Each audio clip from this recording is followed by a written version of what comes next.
What's going on, everybody? You are back here for another It Starts With Me. That means that you're watching this on Wednesday and it's 12:30, or you're listening to it on one of your favorite podcasts, whether it's Spotify or Google or Apple or Anchor. We're glad that you're on board to be here with us. We have a wonderful guest that's coming forward today, Dr. Anissa Reilly, and she is the owner of Giant Step 6 LLC. So you're going to be glad to hear this story. She's got a lot of wealth. I've spoken with her for a little bit, and it's radiating out of her. So I can't wait to hear exactly what she has to say and how she's going to take us down this road. So get ready. All right, let's go ahead and clear these other few things up. Remember, on Monday, you have motivational Mike Monday at 9 o'clock p.m. Eastern. You'll be able to catch him on his YouTube channel and his LinkedIn, as well as Facebook. Also, we're here today with It Starts With Me, 12:30. And then we will be following up at the end of the week with the Community Beacon. Every single Friday, 6:30 p.m. Eastern. Remember, please like, share, subscribe, follow, comment, DM us. Make sure that you are staying in tune with us. We definitely thank all of our listeners and our watchers for all of the different things that you are saying, the positive stuff that you're saying, and also just for staying in communication with us inside of our community. Thank you for your support. All right, let's get ready to bring her on up front. Let me tell you a little bit about Dr. Reilly, okay? Dr. Anissa Reilly has been in education for 30 years. For just under the last 15, she has been the principal of an elementary school. So we definitely want to make sure that all parents and children get the children on here. She's going to have some great things to even share with the children, right? In a large urban school district, Dr. Reilly received her undergraduate degree from Morgan State University in Baltimore, her master's degree from Bank Street College of Education, her doctorate from the Sage Colleges of Albany. She is the president and owner of Giant Step 6 LLC, where her primary goal and passion, y'all know what I feel for passion when people are passionate, is to develop both national and global leaders so they can effectively lead their prospective organizations. She is the loving wife of Gordon Riley Jr. and the mother of 4 young people. I love using the word young people. Dr. Reilly recently received proclamations from New York State Senator Jose Serrano and New York City Councilwoman Vanessa Gibson for her assistance with improving the lives of people in her community. The first book in her leadership series, 5 Buckets of Leadership, Speaking in the Moment, was released in May 2021. Additionally, she is the host of the Ask Dr. Raleigh Show, which can be found on Fox Soul Weekly. So, about the Ask Dr. Raleigh Show, let me just give you a little tidbit, right? The Ask Dr. Raleigh Show is a 20 to 30-minute one-on-one session with young and mature women, and sometimes men, where they discuss the traumatic issues that are faced in the inner cities. This living room style of setup has discussions that focus on abuse, sexual issues like rape, domestic violence, and sexuality, and that impact the community. The host, of course, Dr. Anissa Reilly, is a success story. She received her doctorate in spite of suffering from post-traumatic stress disorder, PTSD, from issues like those she discusses on the show. She has embraced the wounded healer archetype as described by psychologist Carl Jung. The Ask Dr. Raleigh Show is the first individual program for the OSG network scheduled to stream on Dame Dash Studios and on the Fox Soul, which you can find on Fox Soul now. All right. And so for more information, all you need to do is go to askdrreilly.com or visit the YouTube channel at youtube.com/askdrreilly. without further ado, I bring to your front Dr. Anissa Reilly. Hello. Hi. How is it going? How has your week been so far? It's been going great. My week has been going well. I was listening to you read it and I was like, that's a lot of stuff. I was just like, oh, okay. Sometimes when you hear people read your bio, you're like, oh, yeah, oh, okay. But yeah, it's been going well. And how about you? I'm doing well. I'm doing well. I'm excited about having you on the show. It has been quite the morning. I was telling my executive assistant Anna, I was like, I feel like I've got like this fog going on, like this brain fog. You know, when you're working a whole lot and you finally get a little bit of rest, but even after you get rest, you're like up and running, but you just nice and lowly. So I I feel like I'm in like this lowly but inspired mood right now. You're in that calm place. You're in that, what do they call it? That cultivating stage, that germination stage, where you're like, I don't know what's going on, but something is happening. Invisible stuff is happening, but it's happening. That's it. That's Mm-hmm. it. That's exactly it. That's exactly it. And I can feel it. I've actually been feeling it for a few days. And so it's very interesting. So I'm just jotting down, journaling everything. I'm Mm-hmm. just exploring mind dump, putting everything down onto paper so that I can see exactly what's going on later on. Mm-hmm. And that's So good. now, I just wanted to say, I think that's good because some people, when they find themselves in those places, they may call it idle time because they don't really see anything happening. But if you mm, are fully aware of, you feel it, they may not be tangible, then you got to do something. Brain dump, write it down, journal, talk to someone, speak into a recorder. But this time where you don't see anything happening is probably the most precious time. And as you said, when you go back and you look at it, you go, oh, that's what was happening. Okay. I love it. I love it. I normally give like the analogy of somebody watching a child grow, going from crawling to walking. The parents generally notice every single thing that's going on, especially the first child. They want to be there for every first. But sometimes family members don't really notice because they're not in the household. So they show up one day and the baby is creeping, and then they come back another month or two later and the baby is crawling, and then they come back again and now the baby is standing and walking. And for Mhm, them, it's like mind blowing. But for mhm, those that actually take that time to focus on what is going on, they mhm, can see the work as it is happening. So I mhm. think that's powerful, right? Yes. Yeah. So tell me a little bit more about yourself. To touch on something that you said in the bio, I am a mother of four. People really like, you're a mother of four. Yes, I started when I was 12. No, it's just that I've had the opportunity to be blessed with my grandmother's genes and still look young, even though chronologically some people may feel or think or call it older.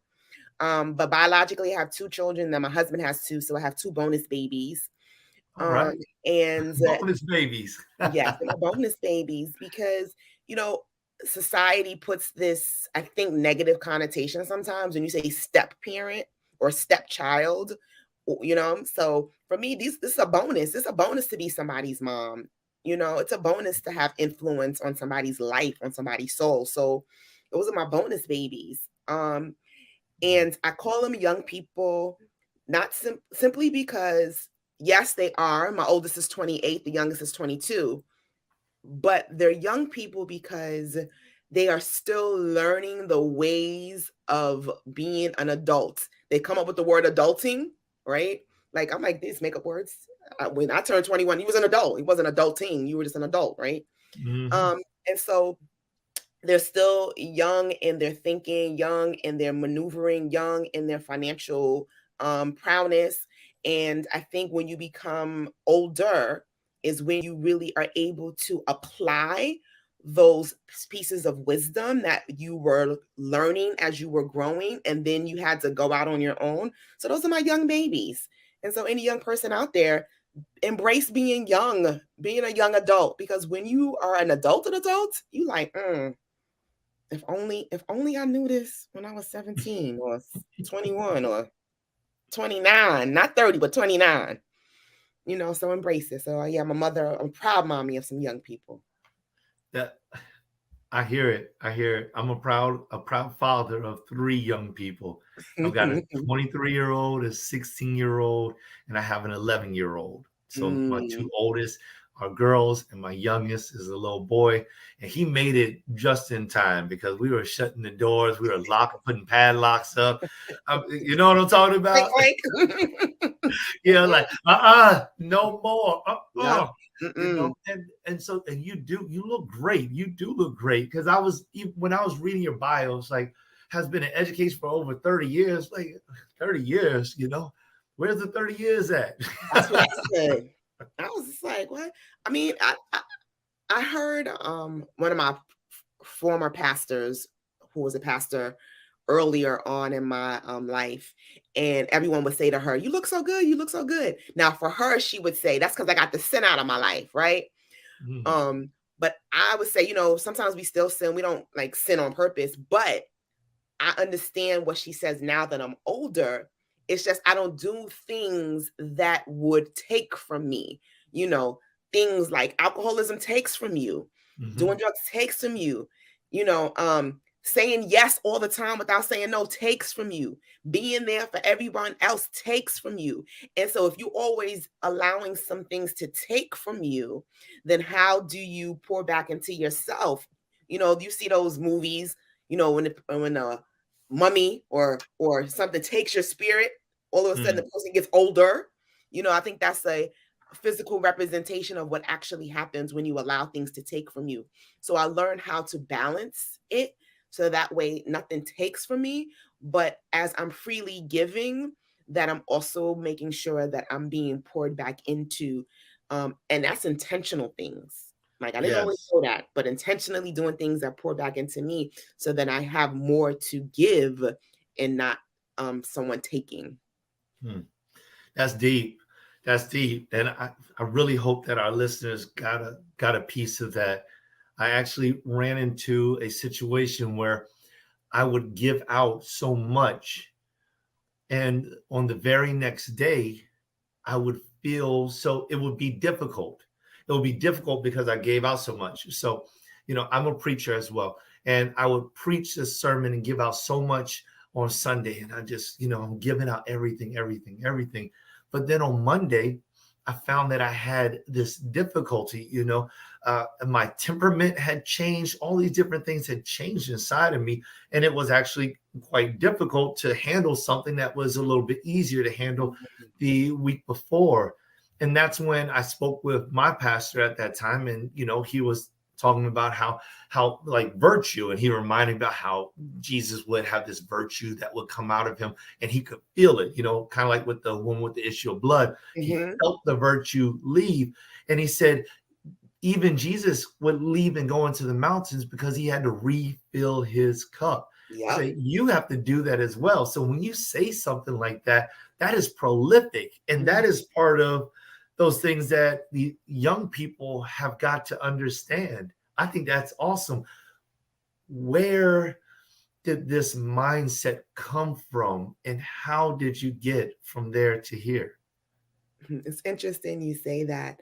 And it's interesting you talk about Jesus taking time away to pray.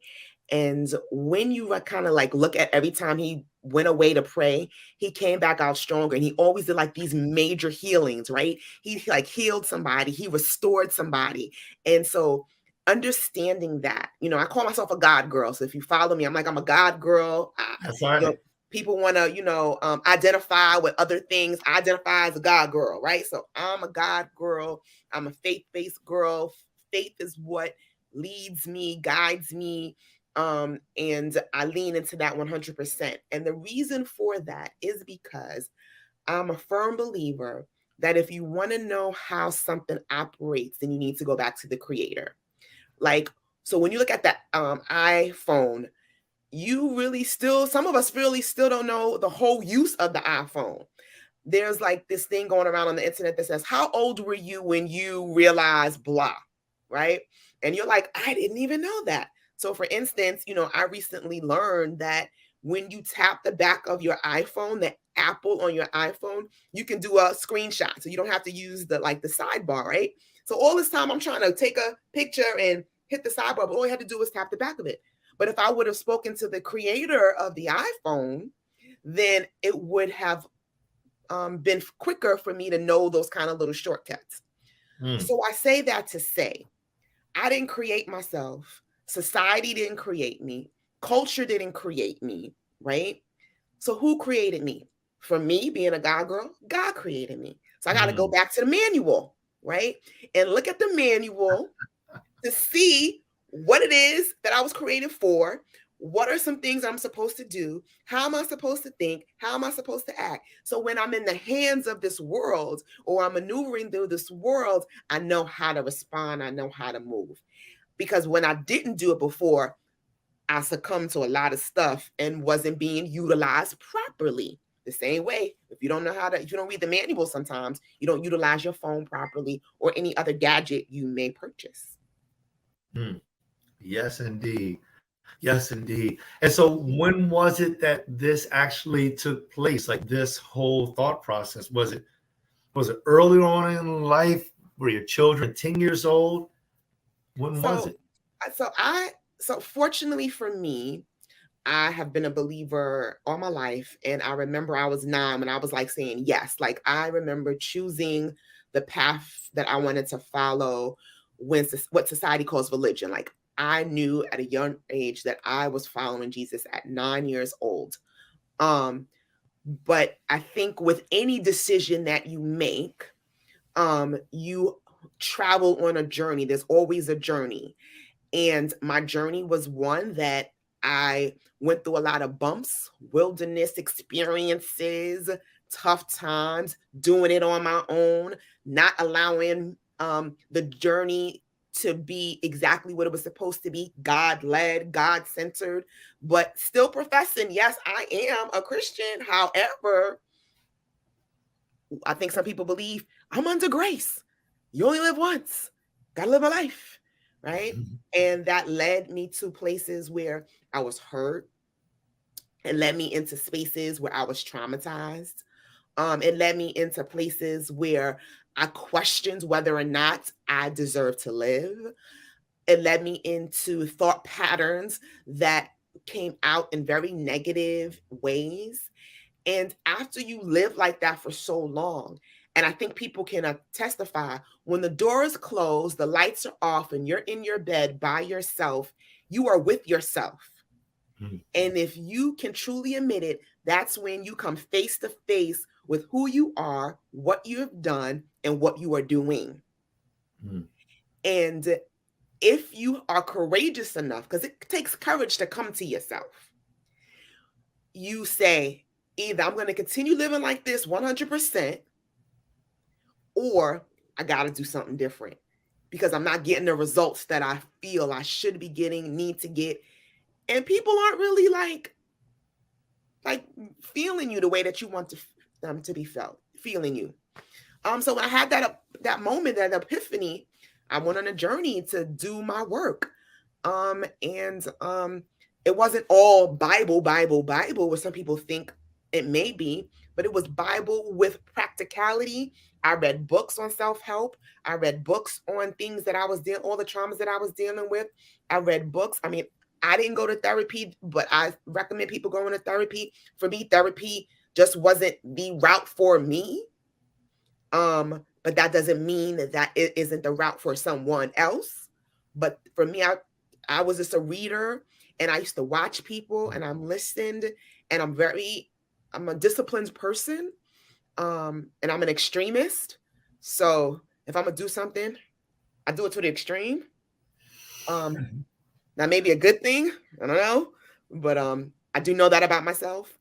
And now that I'm at this place on the other side, God was like, you were tested with trouble. Now it's time for you to help those who are in trouble, or help them get out of trouble, or help them not get into trouble. So that's it in a nutshell.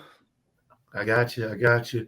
I have a philosophy, and I teach this to my children, especially my little boy. But it's just real simple. And I heard a little bit about that. I heard a little piece of that when you were talking, because you say you read, watch, listen, and then later you say you do. Yeah. You begin to, formulate your action plan. And so I always tell him, I say, hey, listen, learn, do. That's what I need Mm-hmm. you to do. I need you to Mm-hmm. listen, to hear the instruction that I'm giving to you, hear it. And then the next thing, after you hear it, after you listen to it, I need you to learn exactly what I'm saying. Learn, understand why this is important for you. And then I need you to go ahead and you need to act on it. You Mm-hmm. start working that thing out. And that's been one of the greatest things, because it's so simple that he never forgets it. And I hear that in what you're saying, because you were like, hey, I read, I watch, whether you're watching other people. Another thing that I found out is that you can learn a whole lot from somebody, a whole Yeah. lot. You remember the old commercial, you can learn a lot from a dummy? Yeah. So they don't necessarily have to give you, everyone is not designed to give you the best information. But sometimes just watching them and Yeah. learning what not to do can be very, very informative, and it can change Mhm. your life. What do you Yeah. think about that? I mean, but I think that goes back to your openness and willingness. Um, people have been here before us. People have experienced things before us. And I'll give you this story. I remember when, because I used to be a tomboy, right? And I don't think there's anything wrong with being a tomboy. That was just the term that I was used when I was growing up, right? And I was dressed very masculine. I would wear baggy pants, scully hats, bubble jackets. And when my life started to make this transformation, as far as women's clothing, I really didn't find a balance, because either I was very baggy in my clothing or I was very skimpy in my outfits, right? So there was this two extreme. Like I said, I was very extreme, but not really finding a balance. So I remember I was like, all right, how am I going to do this? Because I didn't have a stylist, couldn't afford one, right? The magazines, I was like, I don't really like magazines. Okay. But I remember I would start to look at people on the street and say, how is she dressed? Oh, I like this. Or I would go into a store and I remember this one lady, she probably thought I was a stalker, but I was stalking her. But and whatever she picked up off the rack, I picked up like my size, the same outfit, right? Because I wasn't fully in that space of really knowing one would look good on me and still made me feel sexy and beautiful. And so because I wasn't well versed in that area, what other way to do it but to watch people? So I say that to say, find people who are already in that space where you want to be and let them mentor you, whether it's from afar or up close and personal. And when they start mentoring you, don't be so closed-minded that you say, no, I still want to do it this way. Well, if that's the case, why are you working with them? Mm, But you have to be open. And the Bible talks about the older women teaching the younger women, yes, it right? does. It talks about that. And so we as older women have to understand our place, but younger women also have to understand the wisdom that you can glean from those of us who've been here before, who've done it, who know where to step, who know where the traps are, and who knows, that guy that got that one tooth, he ain't all that cute, because I've seen that before, just on a different face. Lay it on out there, all right? You started to remind me of the Book of Ruth. Yeah, I seen him before, honey. Yeah, yeah, Mhm, yeah. So I mhm. mean, and for you, I guess I still want to find like the origin, right? I mean, because that was part of what you were saying, go back to the creator. And I want to know, the origin of this thought process, when it was it right then when you were 9? But it sounds like in 9, that was the development of this. But what was it? Was it in that wilderness experience? I guess it was that wilderness experience. Something happened that woke you up. What was it that happened? So, I mean, I don't think it was one specific thing. I Mm, think it was a series all right. of events. It was a series of events. One event I do remember is when my daughter, she was a teenager, and she asked me for relationship advice. And as I was preparing to give her some relationship advice, I stopped and realized that up until that moment, I hadn't had a successful relationship. And so in my thought process, I'm like, well, how can I give you relationship advice if I haven't had a successful relationship? So I was very vulnerable and I told her, baby, I can't tell you what to do, but I can tell you what not to do. And that conversation replayed in my mind. And I'm just like, okay, well, I need to figure out how to get into a successful relationship if I desire to be married. Right. I also remember a moment when I was in a relationship and it turns really bad because it was a domestic violence situation. And fortunately for me, I didn't trend towards the statistics where I lost my life, but it was trending there quickly. And we did find ourselves in a place where one of us wasn't coming out alive, namely me.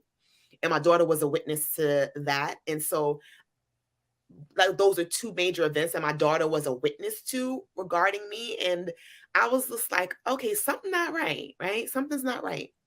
And then you fast forward it, I said, I'm getting older and I know what's inside of me and I see the vision for my life, but it's not trending there. I'm the constant. I'm the constant. And when I came to terms with the fact that I was the constant, then the only thing to do is to change the constant, right? Fill some gaps, fill some places that weren't taught to me, fill some ideas that I may not have, transform my thinking. And it was a process. But those series of events, a series of unfortunate events, led me to the place of saying, something not right. And I got to work on me. As much as I was doing big things, as much as by society standards, I look great. On the inside, I know I was hurting. And I think we all see ourselves in the mirror at times and we're like, oh, you look great to everybody else, but we know what's really going on. So I can't pinpoint it to one thing, but I do know there was a series of things. That's powerful. That's really powerful. And I definitely want to dive into a few of those things. One of the things that I'd like to dive into is this relationship advice, and not so much about the advice, but that one, you found advice to give your daughter, Mm-hmm. and two, that the advice that you chose to give her was the things that you know were not successful and how not to do that. And I think that that's really important because sometimes we try to fake it and we're not our authentic self.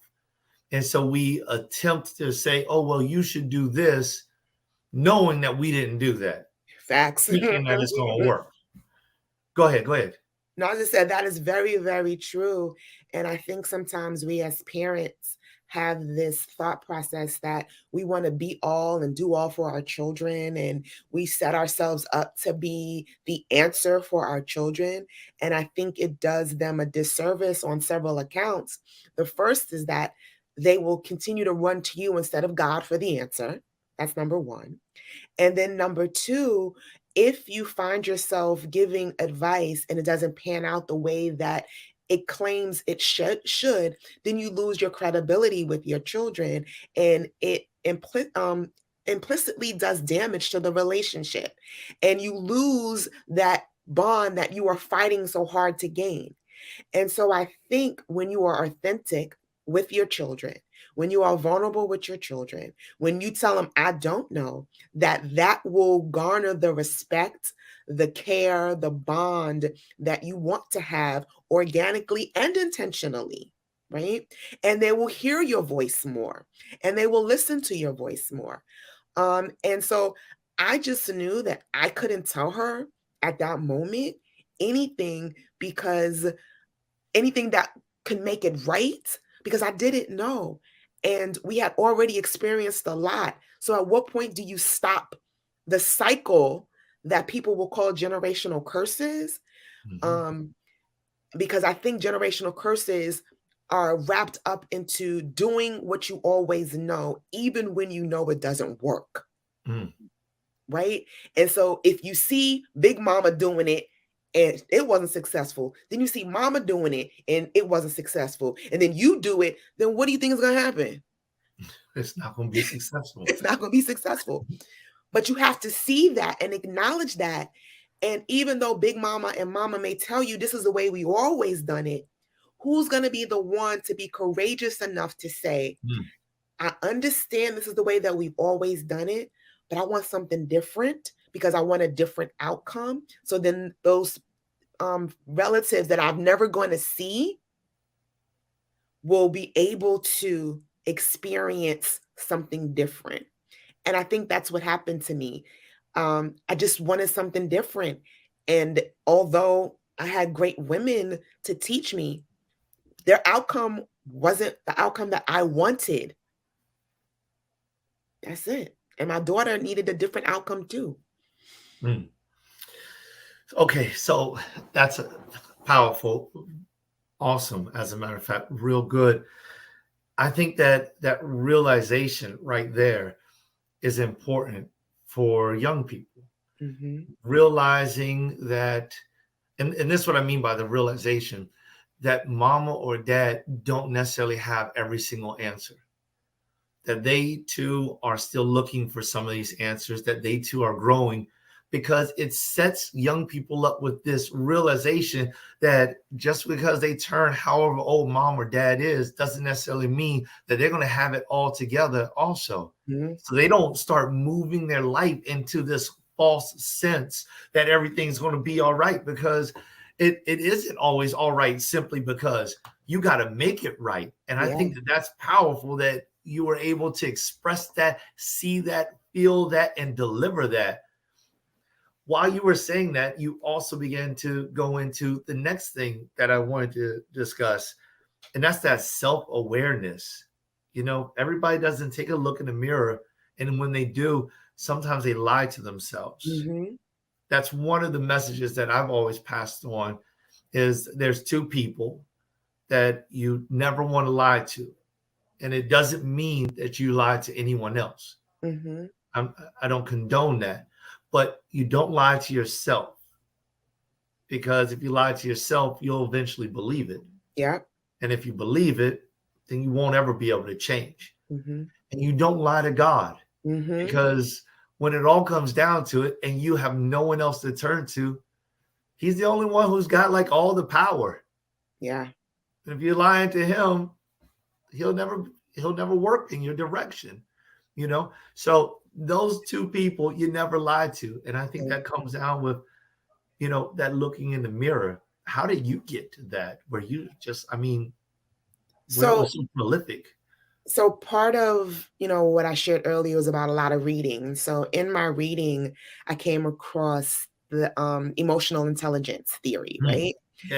Emotional intelligence. And in the emotional intelligence, it states that it claims that emotional intelligence is probably the more important than your IQ, because, you know, it said that you can't raise your IQ, but you can raise your emotional intelligence. You can become more emotionally intelligent, and emotional intelligence really impacts your ability to be successful. And one part of emotional intelligence is self-awareness. Right? Self-awareness, self-management is all about yourself and how you show up in places and spaces. And so as I began to delve even more into emotional intelligence, coupled with my love for brain science, because, you know, I'm a real brain science fanatic, and how the brain works and how you create new schema, neural pathways, and all that other stuff. But with the emotional intelligence, when you understand the facets of it and you understand that self-awareness is a part of it, you begin to start looking at yourself.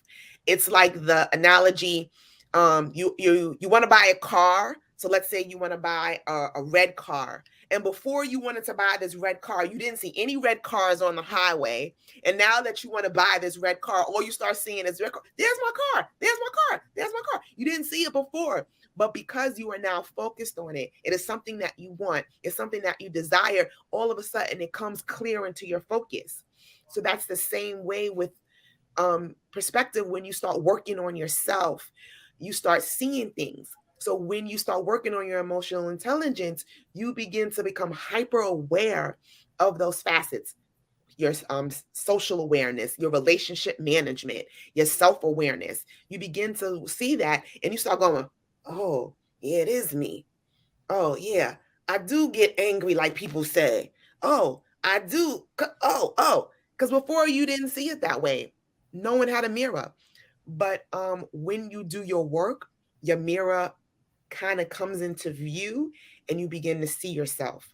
So that was one of the things that helped me begin to see this and become aware, and then adding on tools so that way I can reshape, and reframe the way in which I participate in places and spaces with people.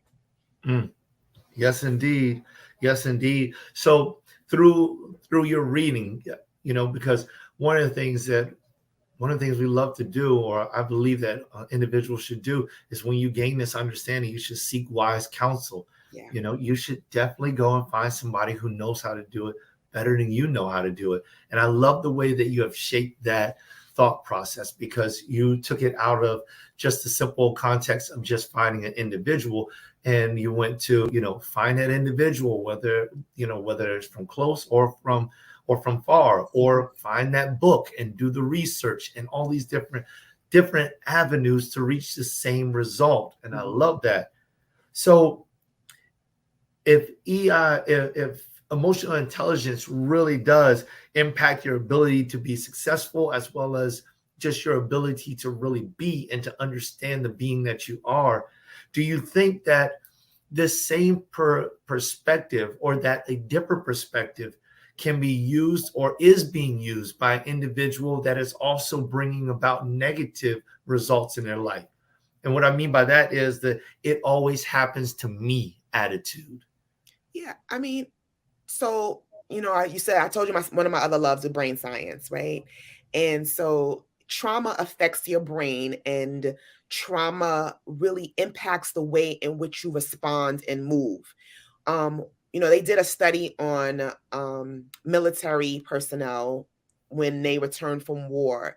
And some of us may know that oftentimes a person who was in the military who was in a war, they have been affected. And when they hear loud sounds, they sometimes revert back to being in a war.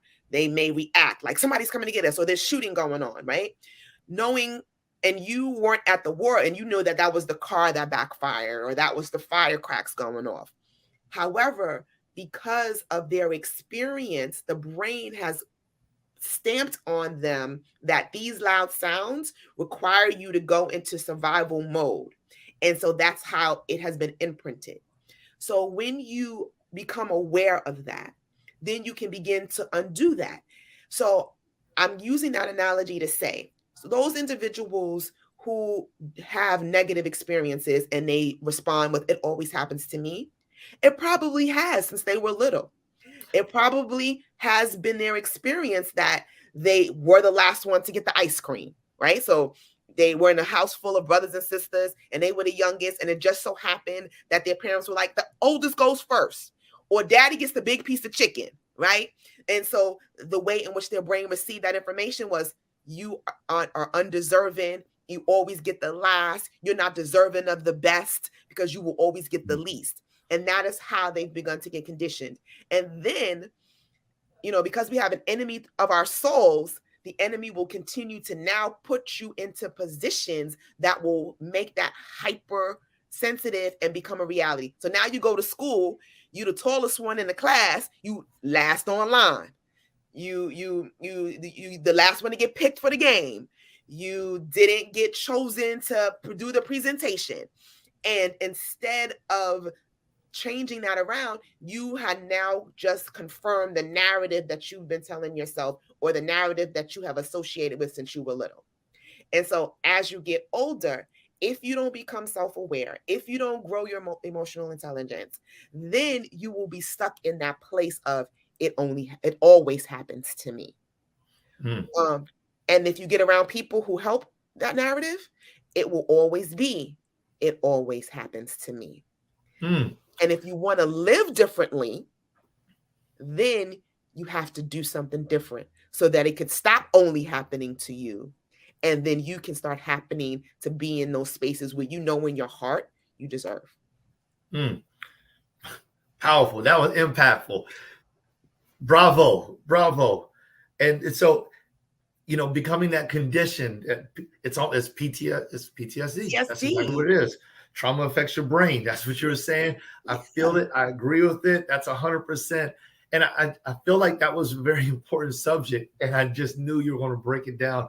I love the way you broke it down. The one, become self-aware. 2, grow emotionally, grow your emotional intelligence. And 3, do something different. Change your circles, change the people that you're around, all those different types of things. Here's the third question. I know that we're coming up on our time. So the third piece was the self-maintenance, the self-acceptance, the reality piece.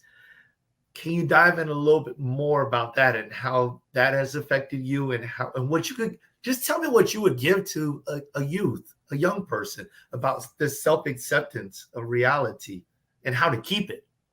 So the first thing is, give yourself grace, laugh at yourself, give yourself permission to mess up. Like, don't hold yourself to this perfect scenario, but just know that it is a process and you should always be progressing.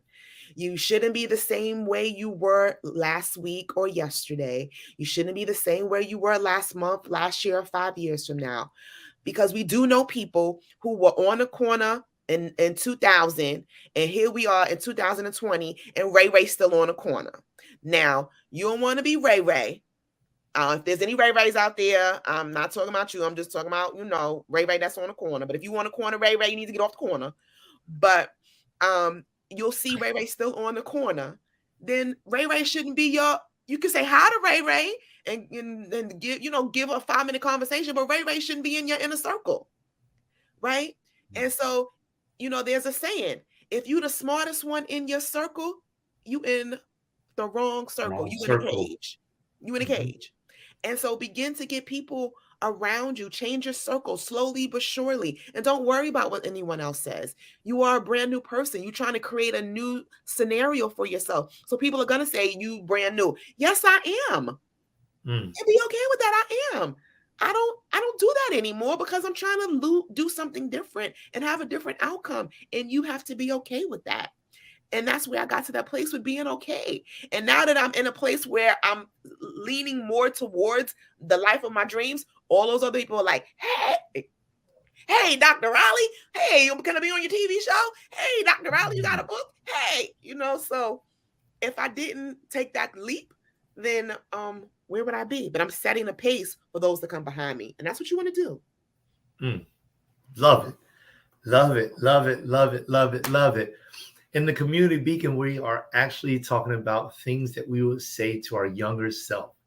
And this show aligns so much with what we've been discussing throughout this entire month. I just think that this is nuggets of wisdom. Listen, everybody, we're going to have Dr. Reilly back on the show because this is just wisdom from Dr. Reilly. Amen. I'm telling you. Brilliant. How can people get in contact with you? Okay, so I have a website, www.askdr.reilly.com. You can go there, work with me. I'm able to be a speaker to share some more nuggets of wisdom. These are things that I've learned over my years that God has allowed me to share. You could check my IG page and the link in the bio, but the best way is to go to my website. All right. And what is there anything last comment that you'd like to leave with the audience? The last comment is just I know someone who says this, and I'm going to borrow it from her. Everything is right about you. No matter what you are doing, no matter what you've done, no matter your flaws, no matter what anybody else says, everything is right about you. From your quirky eyes to your crooked nose to your skin color to your hair texture. It was designed by God because you have something to do that only those characteristics, though that phenotype, that intelligence can influence. And so just remember, when you don't think you are, just remember everything is right about you. Beautiful. Beautiful. Thank you, Dr. Reilly. I really do appreciate you. God bless you. Thank you so much. Thank you. Listen, y'all, Dr. Reilly, she is amazing. You all have got to go to her website. You've got to check her out. You got to get on her IG page. You've got to hit that. You have to subscribe. You have to follow. You have to love. You have to like, because she's giving out this type of wisdom all the time. I can feel it. I just love it. I'm so glad that I had the opportunity to meet her. Listen, when you are seeking out your self-awareness, you have to become self-aware. You have to grow your emotional intelligence. You have to do something different. If you're the smartest person in the circle, you all have heard me say something similar to this: change your circles. And her last words, everything is right about you. That is powerful all in itself. Change your mindset. Start off with that affirmation. Take that one home and say it every single day. Say it multiple times throughout the day. Defeat that enemy on the inside that's saying there's something wrong with you. I love it. Just remember, as much as it starts with you, it starts with me. Peace.